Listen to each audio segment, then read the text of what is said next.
বলিস, কারণ কি আমি পরের দিন কিন্তু এই ধরনের অঙ্ক দেবো, নেক্সট উইক আমি এক্সাম নেবো, সেই এক্সামে কিন্তু আমি এই ধরনের অঙ্ক দেবো, বুঝলি? বোঝা গেছে? চল আমি এখান থেকে বার করতে হবে কি মোলার মাস এটা বার করতে হবে, পরের দিন কিন্তু আমি এখান থেকে এই ধরনের অঙ্ক দেবো, বুঝতে পেরেছিস? চল খাতায় এবার হেডিং দিবি, লেখ। তাহলে জায়গা ছেড়ে দিলি তো অঙ্কটা করার জন্য নাকি? আমি কিন্তু পরের দিন দেখবো খাতার মধ্যে। খাতায় হেডিং দে type of solution with respect to osmotic pressure. খাতা হেডিং দে type of solution with respect to osmotic pressure. Osmotic প্রেশারের রেসপেক্টে টাইপ অফ সলিউশন। দেখ লাস্ট ক্লাসে ভাই আমি তুই পড়েছিলাম হচ্ছে type of solution with respect to ideal non ideal, সব পড়েছিলাম ভাই, সব পড়া আছে। তারপর তোকে কোশ্চেন অ্যান্সার পড়েছি, এক্সাম্পল পাঠিয়েছি, তুই বাড়িতে পড়েছিস, মুখস্থ করেছিস। আগের দিন বোর্ড এক্সামের কোশ্চেনও দেখে ফেলেছিলাম এখানে, ঠিক আছে? দুখানা মিশনের উপর কত ভলিউম কি হচ্ছে। চল খাতায় লিখছিস type of solution with respect to osmotic pressure. দেখ বেসিক্যালি 1 নাম্বার লেখ, ওদের মধ্যে লেখ আইসোটনিক। আইসোটনিক আইসোটনিক আইসোটনিক মানে কি? আইসো মানে সেম। ধর তোর কাছে ভাই দুখানা সলিউশন আছে, ধর প্রথম সলিউশনটার অসমোটিক প্রেশার সাপোজ π1 আর সেকেন্ডটার ধর অসমোটিক প্রেশার ভ্যালু π2, হতেই পারে ভাই দুখানা আলাদা আলাদা, আমি তো অঙ্ক করলাম এই মাত্র, সবার আলাদা আলাদা অসমোটিক প্রেশার ভ্যালু দেখতে পাচ্ছি, ঠিক আছে? প্রথমটা সাপোজ π1, সেকেন্ডটা সাপোজ π2, ধর দুজনের আমার অসমোটিক প্রেশার ভ্যালু সেম, তখন আমি কি বলবো বলতো? এটাকে ওটার রেসপেক্টে আইসোটনিক। বোঝা গেল? তাহলে দুখানা সলিউশনের যদি আমার অসমোটিক প্রেশারের ভ্যালু সেম হয়, তখন আমি ওদেরকে কি বলবো? Isotonic solution. সিম্পল ব্যাপার একদম। তাহলে দুজনে যদি আমার কার ভ্যালু সেম হয়, অসমোটিক প্রেশারের ভ্যালু সেম হয়, আমি কি বলবো? ওদেরকে আইসোটনিক সলিউশন। বুঝলি? বোঝা গেছে? আমি হোমওয়ার্ক দেবো, হোমওয়ার্কটা আমি কী দেবো? ওই যে স্কুলের কোশ্চেন আর প্রিভিয়াসের কোশ্চেনগুলো আছে না, ওদেরকে আমি পিডিএফ থেকে বলে দেবো এই পেজের নাম্বার থেকে এই কোশ্চেনটা তোর হোমওয়ার্ক। বোঝা গেছে? চল তাহলে π1 = π2 হলে আমার অসমোটিক প্রেশার। এইবার তো একটা জিনিস দেখ, জাস্ট π1কে আমি ভাঙতে পারি তো এরকম, m1 আর t1 ভাঙতেই পারি, আর ওটাকে আমি ভাঙতে পারি কি ভাই? m2 আর t2 ভাঙতেই পারি এরকম, অসুবিধার কিছু নেই। আর এর ভ্যালু আমার ফিক্সড। দেখ যদি আমি টেম্পারেচারও সেম করি, ধর আমি এই যে টেম্পারেচারের সলিউশনটা বানিয়েছি, ওই সেম টেম্পারেচার ধর আরেকটা সলিউশন বানিয়েছি, তাহলে ধর আমি t1 আর t2 দুজনকে সেম করে দিলাম। দেখ দুজনকে যদি সেম করে দিই, তাহলে দেখ এই ফ্যাক্টরটা আমার উঠে যাবে। তাহলে আমার কী হবে বলতে? m1 = m2। তার মানে কি আইসোটনিক সলিউশনের জন্য সেম টেম্পারেচারে কনসেন্ট্রেশনও সেম হয়। এটা লিখে রাখবি তোর ভাষায়, আইসোটনিক সলিউশনের জন্য সেম টেম্পারেচারে কনসেন্ট্রেশনও সেম হয়।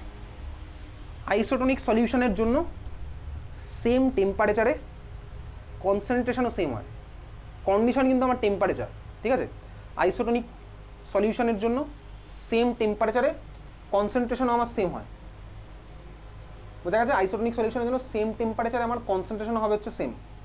বুঝলি? চল দেখ এই ছিল হচ্ছে আমার আইসোটনিক। সেকেন্ড আর 3 নাম্বার, 2 নাম্বার আর 3 নাম্বার আমি একসাথেই করব। 2 নাম্বারটা লেখ হাইপোটনিক, 3 নাম্বার লিখবি হাইপারটনিক। হাইপারটনিক। আচ্ছা বলতো হাইপার টার্মটা শুনেছিস কোথাও? হাইপার মানে কি? হাইপার টেনশন ভাই, হাইপার টেনশন। হাইপার মানে কি? হাইপার মানে বেশি বেশি। আচ্ছা দেখ হাইপার, তুই হাইপার টেনশন ওয়্যার শুনেছিস কোথাও? Hyper tension wire, hyper tension line শুনেছিস কোথাও? কোথায় বলতো? তুই একটু যদি কলকাতা থেকে একটু বাইরে দিকে যাস, দেখবি এরকম রেল লাইনের দুধারে এরকম আছে ভাই, ইলেকট্রিক হাইপার টেনশন লাইনের মধ্যে দিয়ে যাচ্ছে, ঠিক আছে? দেখতে পেয়েছিস? তুই যদি কখনো হাইপার টেনশন ওয়্যারের নিচে গিয়ে দাঁড়াস না, তুই শুনতে পাবি। কি শুনতে পাবি জানিস তো? ভাইব্রেশন হচ্ছে। কিসের ভাইব্রেশন? দেখ এখান দিয়ে তো আমার কয়েক থাউজেন্ড ভোল্ট পাস হচ্ছে, কয়েক হাজার ভোল্ট আমার এর মধ্যে পাস হচ্ছে, মানে ইলেকট্রন মুভ করছে। ইলেকট্রন এত স্পিডে মুভ করছে যার জন্য আমার এখানে এয়ারটাও ভাইব্রেট করতে থাকে, ঠিক আছে? ইলেকট্রনের ভাইব্রেশনে আমার এখানে ভাই এয়ারও ভাইব্রেট করতে থাকে, তুই ভাইব্রেশনটা শুনতে পাস। নিচে গিয়ে দাঁড়ালে বুঝতে পারবি। মজাটা হচ্ছে তখন ভাই, তুই যদি একটাতে পা আর একটাতে পা দিয়ে উপরে দাঁড়াবি এরকম, ঠিক আছে? হাইপার টেনশন আরে এদিকে আর ওদিকে পা দিয়ে। ওকে যাই হোক, চল তাহলে এই হচ্ছে আমার হাইপার, মানে বুঝতে পারলাম হাই। লেখ এবার হাইপোটনিক আর হাইপারটনিককে একসাথেই আমি তুই পড়বো। ধর তোর কাছে একটা সলিউশন আছে যেটা হচ্ছে π1, আরেকটা ধর আছে π2। ধর π2 গ্রেটার দ্যান π1। আচ্ছা π2 ধর গ্রেটার দ্যান π1। আমি কি বলবো বলতো? এটাকে ভালো করে দেখ, তুই দেখলে বুঝে যাবি কোনটা কি বলছি। দেখ আমি বলবো যার অসমোটিক প্রেশার বেশি সেটা হচ্ছে অন্যের রেসপেক্টে হাইপারটনিক। বুঝতেই পারছি ভাই, যার অসমোটিক প্রেশার বেশি সে হচ্ছে আমার কি অন্যের রেসপেক্টে হাইপারটনিক। বুঝলি? তাহলে আমার হাইপারটনিকের মধ্যে লিখে রাখ এইটা দিয়ে, just 2 is hypertonic with respect two 1, 2 is hypertonic with respect two 1, 2 is hypertonic with respect two 1। 2 নাম্বারটা হচ্ছে আমার একের রেসপেক্টে হাইপারটনিক। বোঝা গেল? এই যার অসমোটিক প্রেশার বেশি সে হচ্ছে আমার হাইপারটনিক অন্যের রেসপেক্টে। আর হাইপোটনিকের মধ্যে লেখ এই কন্ডিশনেই, যত তোকে বললাম π1 < π2, তাহলে 1 নাম্বারটা কী হবে? হাইপোটনিক, কারণ ওর অসমোটিক প্রেশার কম। 1 is hypotonic with respect to 2। বুঝতে পারছিস? একটার আমার কি হচ্ছে ভাই? অসমোটিক প্রেশার 2 এর থেকে কম। তাহলে আমি কী বলতো? 1 is hypotonic with respect to 2, বোঝা গেল? বুঝেছিস? তাহলে যার ভাই অসমোটিক প্রেশার কম তাকে আমি অন্য রেসপেক্টে বলবো হাইপারটনিক, আর যার বেশি তাকে আমি বলবো কি কমের রেসপেক্টে হাইপারটনিক, বোঝা গেল? বুঝলি? তাহলে হাইপার হাইপো বোঝা গেছে। এইবারে চল কোশ্চেন আর লিখতে হবে না, তো পরীক্ষাতে এগুলো আসে, কীরকম কোশ্চেন আসবে? হাইপো হাইপার দিয়ে কীরকম কোশ্চেন আসবে? চল একটা কেস আইসোটনিকের কেস তোকে ফার্স্টে দেখাই আগে, তারপর হাইপো হাইপার দেখাচ্ছি। এইগুলোতে পরীক্ষাতে আসবে, ঠিক আছে? তো এখন ব্যাপারটা বোঝ, কী লিখবো না লিখবো ভাই তোকে পাঠিয়ে দেবো। এই যে ভাই স্যালাইন ওয়াটারের কম্পোজিশন জানিস? সিবিএসসি করে ছিল ক্লাস 8-9-এ জেনারেল সায়েন্সের মধ্যে, মুখস্থ করেছিলি। Saline water is something% something solution, বলতো কী ছিল স্যালাইন ওয়াটার? মানে হচ্ছে বেসিক্যালি 0.84% NaCl সলিউশন, ঠিক আছে? 0.84% NaCl সলিউশন হচ্ছে আমার স্যালাইন ওয়াটার কখন দেয়? বেসিক্যালি স্যালাইন ওয়াটার হচ্ছে তোর বডি থেকে ইলেকট্রোলাইট বেরিয়ে চলে গেছে, তখন ভাই তোকে দেবে হচ্ছে স্যালাইন ওয়াটার দিয়ে দেবে। স্যালাইন ওয়াটার দেওয়ার কারণ কি? তার কারণ হচ্ছে দেখ বেসিক্যালি আমাদের যে আরবিসিগুলো আছে, আরবিসির অসমোটিক প্রেশারের ভ্যালু হচ্ছে 0.84% NaCl যা হয় তার সাথে সেম। মানে কি দেখ বেসিক্যালি এটা হচ্ছে আমাদের সাপোজ আরবিসি, রেড ব্লাড কর্পাসেস, জানিস? আচ্ছা, এবারে ধর আমি আরবিসিকে রাখলাম হচ্ছে ভাই 0.84% NaCl সলিউশনের মধ্যেই, তার মানে দুখানার কনসেন্ট্রেশন সেম। তার মানে আমি ধর স্যালাইন ওয়াটারের মধ্যে যদি রাখি তাহলে আমার কী হবে? আমার আরবিসিতে না জল ঢুকবে না আরবিসি থেকে জল বেরিয়ে যাবে, কিচ্ছু হবে না। আমার যেটা হবে হচ্ছে ভাই আমি বডির মধ্যে ইলেকট্রোলাইট নর্মালি পাস করে দিতে পারলাম বাইরে থেকে, আমার তো আরবিসির কোনো ক্ষতি আমি করছি না। আমার তো ভাই যখন ডিহাইড্রেশন মানে কি, আমার তো বডি থেকে আরবিসি বেরিয়ে যায়নি। ডিহাইড্রেশন মানে কি বডি থেকে রক্ত বেরিয়ে যাওয়া? রক্ত বেরোয় না ভাই, ইলেকট্রোলাইট বেরিয়ে যায়। আমি ইলেকট্রোলাইট বেরিয়ে গেছিলাম, ইলেকট্রোলাইট সাপ্লাই করে দিলাম বডির মধ্যে। তো ইলেকট্রোলাইট সাপ্লাই আমি কীভাবে করলাম? স্যালাইন ওয়াটারের থ্রুতে করলাম, বুঝতে পারছিস? নর্মাল ইলেকট্রোলাল খেলাম না, ইলেকট্রোলাল না, হাই কেসে হাই লেভেলে গেলে তো ভাই হসপিটাল নিয়ে গিয়ে স্যালাইন ওয়াটার দেয়, বুঝতে পারলি তো? তাহলে এটা হচ্ছে আমার নর্মাল কেস, আমি স্যালাইন ওয়াটার দিয়ে ইলেকট্রোলাইটের যে অভাব হয়েছিল সেটাকে আমি ফুলফিল করে দিলাম, কোনো অসুবিধার কিচ্ছু হলো না। দেখ যা ছিল তাই আছে, আরবিসির মতনই থাকলো। এইবারে মজাটা হচ্ছে কোথায়? তুই ধর এখান থেকে বেরিয়ে কদিন পরে ধর কেমিস্ট হয়ে ফার্মাসিতে জয়েন করেছিস। তুই যখন ধর স্যালাইন ওয়াটারটা বানাচ্ছিলি, বন্ধুর সাথে গল্প করছিলি, তুই বানানি হচ্ছে 0.6% NaCl সলিউশন, ঠিক আছে? বন্ধুর সাথে গল্প করাটা তোর মেন টার্গেট, 0.6% NaCl সলিউশন। সেটা দেখ এবার কোনো একটা পেশেন্টকে দেওয়া হয়েছে 0.6%, দেওয়ার পরে এবার তুই বল তখন কোনটার কনসেন্ট্রেশন বেশি? আরবিসির কনসেন্ট্রেশন হাই, আর ভাই তোর বানানো স্যালাইনটার কনসেন্ট্রেশন লো। কী হবে বলতো? বল কী হবে? লো থেকে হাইতে যাবে, তাই তো? তার মানে আরবিসির মধ্যে ওয়াটার মলিকুল ঢুকতে দেবে, আরবিসি আমার ফেটে যাবে, বুঝতে পেরেছিস? এটা হচ্ছে একটা কেস। তোরই বন্ধু ভাই বলেছে না ভাই ও 0.6 বানিয়েছে, আমি ভাই 1% বানাবো। তোর আরেক বন্ধু ভাই 1% বানিয়েছে। তোর যে বন্ধু 1% বানালো সেটাও ধর কোনো একটা পেশেন্টকে দেওয়া হয়েছে, তাহলে তখন কী হবে বলতো? 1% তোর দিয়েছি, তখন দেখ আমার এটা হচ্ছে হয়ে গেছে হাই, আর ভাই আরবিসি হয়ে গেছিলো, তখন বল কী হবে? লো থেকে হাইতে যাবে, তাহলে আমার কী হচ্ছে বলতো ভাই? এটা আরও চুপসে যাচ্ছে, বুঝতে পেরেছিস? শ্রিঙ্ক আর সোয়েল দুখানা কেস তোকে পরীক্ষাতে জিজ্ঞেস করবে, বুঝা গেছে? তাহলে এই হচ্ছে আমাদের আইসোটনিক, হাইপোটনিক, হাইপারটনিকের তিনখানা কেস, বুঝতে পেরেছিস? চল তোর পরীক্ষাতে এই কোশ্চেন দেবে, খাতায় হেডিং দেবে। এবার আমাদের পরের টপিক অসমোটিক প্রেশারের পার্ট আমার তো শেষ। পরের ক্লাসে এই চারখানা ফর্মুলা ভালো করে পড়ে আসবি। প্রথম ফর্মুলা ছিল হচ্ছে relative lowering in vapour pressure, formula ছিল XV = PA0 - PA/PA0।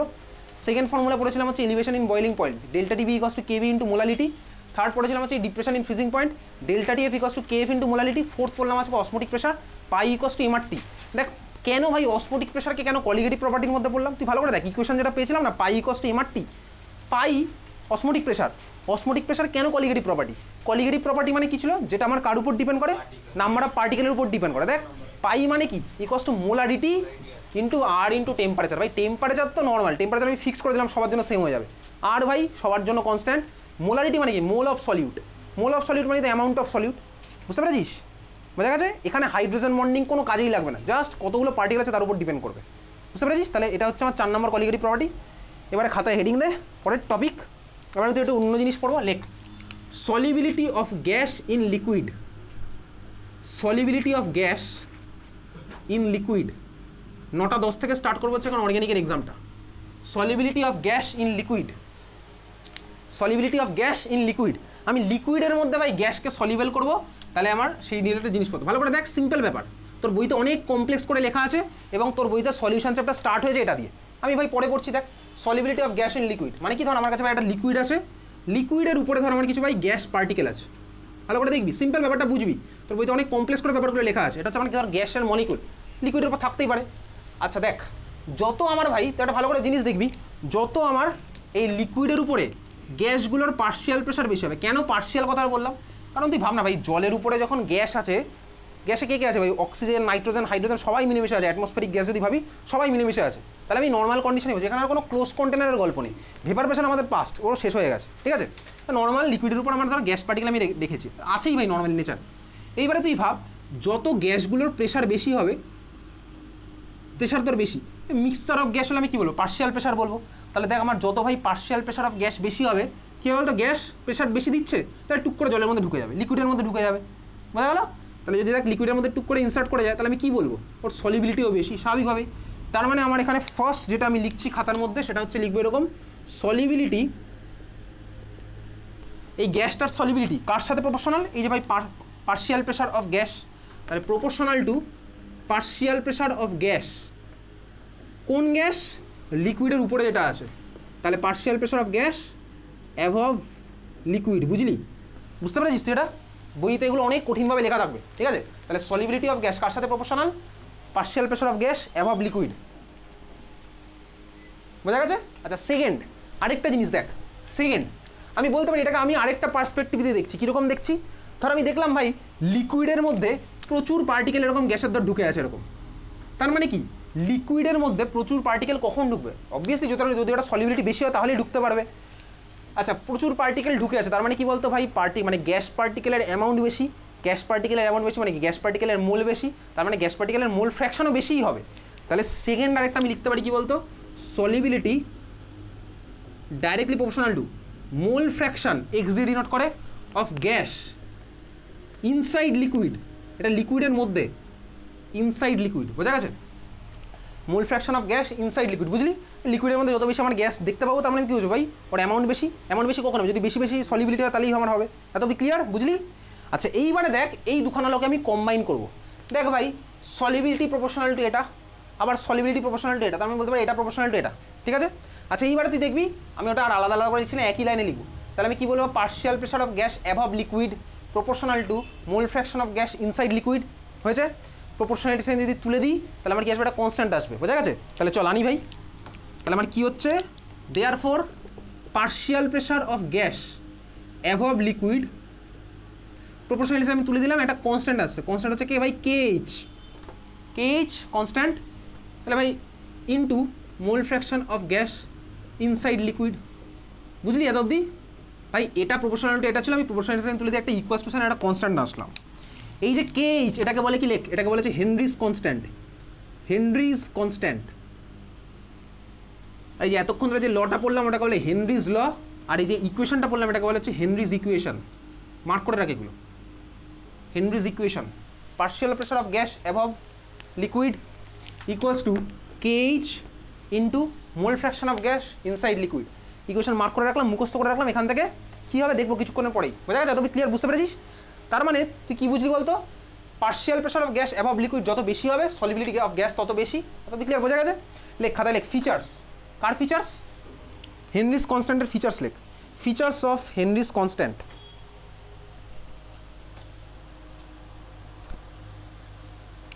এক নাম্বার লেখ ফিচার্স অফ হেনরিজ কনস্ট্যান্ট, এক নাম্বার লেখ। বলতো আমাকে কেএইচ এর ইউনিট কী হবে? কেএইচ এর ইউনিট কী হবে? হেনরিজ কনস্ট্যান্টের ইউনিট কী হবে বল? এক্স্যাক্টলি প্রেশারের যা ইউনিট তাই ইউনিট। কেন? কারণ ভাই প্রেশারের ইউনিট মোল ফ্র্যাকশন মানে কি? মোল বাই মোল, মোল বাই মোলের কোনো ইউনিট হয় না, টাকা বাই টাকার কোনো ইউনিট নেই, ঠিক আছে? তাহলে ভাই কেএইচ এর ইউনিট কি? এক নাম্বার লিখে রাখলি ইউনিট অফ প্রেশার। ইউনিট লিখে রাখছিস কি? ইউনিট অফ প্রেশার, দেখেছিস? ইউনিট কি লিখলাম? ইউনিট অফ প্রেশার, বোঝা গেল? দু নাম্বার লেখ, দু নাম্বার লেখ একটা দুটো কলাম হবে, ঠিক আছে? আগেই দাগ টানবি না। হতেই পারে ভাই তুই খাতার উপর থেকে নিজ জোরে দাগ টানলি, আমি তোকে এদিকে একটা এদিকে একটা ডেটা ইনপুট করলাম, ব্যাস শেষ। বাকি দাগটা তো থাকবে। তুই দাগ মাখা আগে টানবি না, দাগ তুই পরে টানবি।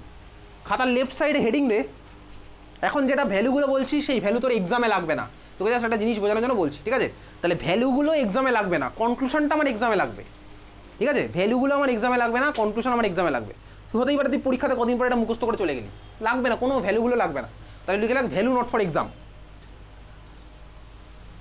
আচ্ছা লেখ লেফট সাইডে লেখ KH value, KH value. Right সাইডে লেখ গ্যাস।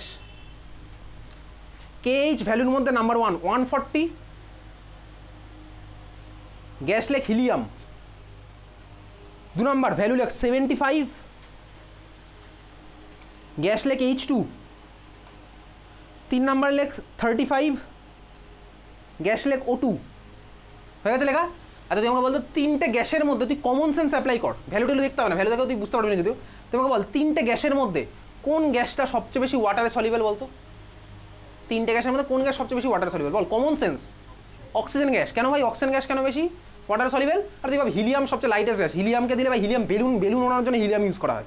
তা হিলিয়ামকে আমি জলের মধ্যে দিলে কী হবে? অক্সিজেন ভাই অক্সিজেন দিয়ে বেলুন ওড়ায় না ভাই, অক্সিজেন দিয়ে বেলুন ওড়ায় না। মেলায় যে বেলুনগুলো পাওয়া যায় অক্সিজেন থাকে ওর মধ্যে না ভাই, অক্সিজেন থাকে না।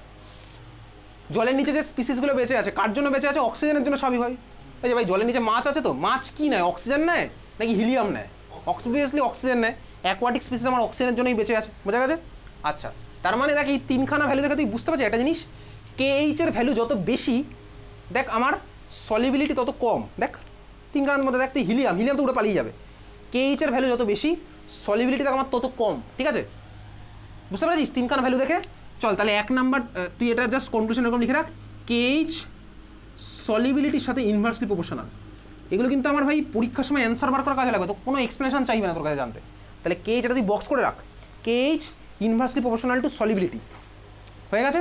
KH inversely proportional to solubility, box করে রেখেছিস। আচ্ছা এবার তুই আমাকে বল টেম্পারেচার বাড়ালে সলিবিলিটি গ্যাসের বাড়বে না কমবে?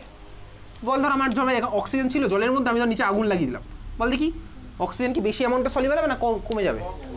অক্সিজেনগুলো পালিয়ে চলে যাবে। তাহলে টেম্পারেচার যত বাড়াবো স্বাভাবিকভাবেই সলিবিলিটি আমার তত কমতে থাকবে, বুঝতে পারছিস? টেম্পারেচার যত বাড়াবো সলিবিলিটি আমার তত কমতে থাকবে।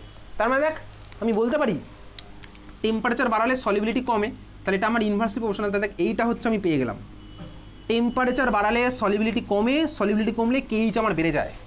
এটা হচ্ছে আমার আলটিমেট রিলেশন, এটা আমার পরীক্ষাতে কাজে লাগবে। তোকে MCQতে জিজ্ঞেস করবে টেম্পারেচার বাড়ালে KH বাড়বে না কমবে, তখন ভাই বন্ধুর দিকে তাকিয়ে বসে থাকবি না, নিজে অ্যান্সার লিখে আসবি, বুঝতে পেরেছিস?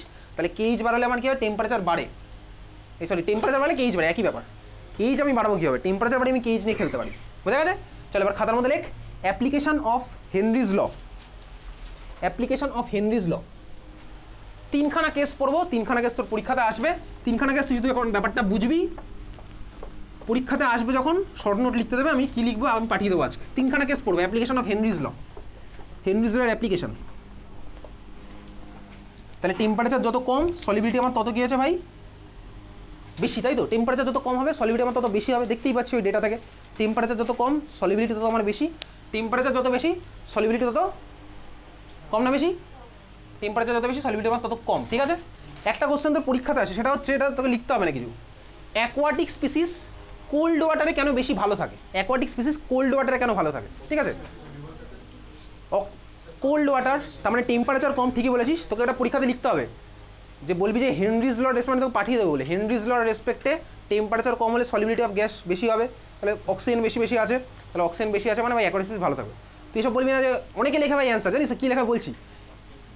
হট ওয়াটারে ভাই অ্যানিম্যালগুলোর গরম লাগে, হ্যাঁ ওই জন্য ভাই ওরা কমফোর্টেবল থাকতে পারে না, এটা দেখবি আমি অনেকে ভাই অ্যান্সার লিখবে, ঠিক আছে? চল অ্যাপ্লিকেশন অফ হেনরিজ ল 3খানা কেস পড়বো, একটাও তোকে খাতায় আঁকতে হবে না, তুই চাইলে আঁকতে পারিস, তোকে আমি ডিটেলস পাঠিয়ে দেবো প্রত্যেকটা। ফার্স্ট কেস হচ্ছে ভাই কোল্ড ড্রিঙ্কসের বোতল খুললে কেন একটা সাউন্ড হয়, ঠিক আছে? এটা কীরকম কোল্ড ড্রিঙ্কসের বোতল আমি জানি না। আর দেখ কোল্ড ড্রিঙ্কস মানে কি বেসিক্যালি? কোল্ড ড্রিঙ্কস মানে বেসিক্যালি কি? ওয়াটারের মধ্যে আমার কার্বন ডাইঅক্সাইড ডিজলভ করা আছে, ঠিক আছে? তার মানে আমার এর মধ্যে ভাই গ্যাস ডিজলভ করা আছে। এবারে দেখ যখন আমি গ্যাস ডিজলভ করেছি, আমি এর মধ্যে হাই প্রেশার দিয়ে গ্যাসটা ডিজলভ করে দিয়েছি, তার মানে ভাই ভিতরে আমার প্রেশার বেশি আছে স্বাভাবিকভাবেই। যেই আমি ঢাকনা খুললাম কী হলো বলতো? বাইরে তো অ্যাটমসফিয়ার প্রেশার কম, যেই আমি ঢাকনা খুলেছি সাডেনলি আমার প্রেশার কমে গেছে। তাহলে প্রেশার যদি কমে যায় সলিবিলিটি আমার কমে যাবে, এইমাত্র পড়েছি প্রেশার কমলে সলিবিলিটি কমে যাবে। কোথায় পড়েছি বলতো? দেখ ফার্স্টেই লিখেছিলাম এই কানটাতে, partial pressure of gas directly proportional to solubility, ফার্স্টেই লেখা আছে। তাহলে প্রেশার আমার কমে গেল, সলিবিলিটি আমার কমে যাবে। সলিবিলিটি যদি কমে যায় তার মানে কি বলতো? গ্যাসটা আমার বাইরে বেরিয়ে আসতে যাবে। এই গ্যাসটা যখন বাইরে বেরিয়ে আসে তখন লিকুইডটাকে নিয়ে বাইরে বেরিয়ে আসে, এই জন্য আমার হচ্ছে ফিস সাউন্ডটা হয়। এটা তোর পরীক্ষাতে জিজ্ঞেস করবে, হেনরিজ ল রেসপেক্টে তোকে এটা এক্সপ্লেন করতে হবে, বুঝতে পেরেছিস? বোঝা গেছে? সেকেন্ড কেস দেখ, আমি তোকে পৃথিবীর 3খানা এক্সট্রিম জোন আঁকছি, ঠিক আছে? চল এটা হচ্ছে ভাই সমুদ্র, তুই দীঘাতে তার দাঁড়িয়ে আছিস, এটা হচ্ছে তার মাউন্ট এভারেস্ট। মাউন্ট এভারেস্টের উপরে তুই গেছিস কিনা আমি তোকে জিজ্ঞেস করলাম না, তুই হয়তো যেতেই পারিস, আমাকে বলিস নি। আর তার ভাই সমুদ্রের নিচে ধর তুই এখানে আছিস, ঠিক আছে? তোকে বল এই 3খানা কেসের মধ্যে কোথায় অ্যাটমসফিয়ারিক প্রেশার সবচেয়ে বেশি? অ্যাটমসফিয়ারের প্রেশার হচ্ছে ভাই এখানে বেশি। তার কারণ কি? তার কারণ অ্যাটমসফিয়ারিক প্রেশার মানে কি, অ্যাটমসফিয়ার আমার উপর যে প্রেশার দিচ্ছে, তার মানে আমি ধরলাম ভাই ইনফাইনাইট ডিস্টেন্স থেকে আমার উপর যে প্রেশার পড়ছে, এখানে এই অ্যামাউন্টের প্রেশার, এখানে হচ্ছে এই অ্যামাউন্টের প্রেশার, ঠিক আছে? আচ্ছা দেখ, যখন আমি ভাই এখানে আছি মানে নর্মাল ভাই আছি, বেঁচে তো আছি, বুঝতেই পারছিস। দীঘায় গেলে তো আর কেউ মরে যায় না, দুম করে মরে যায়।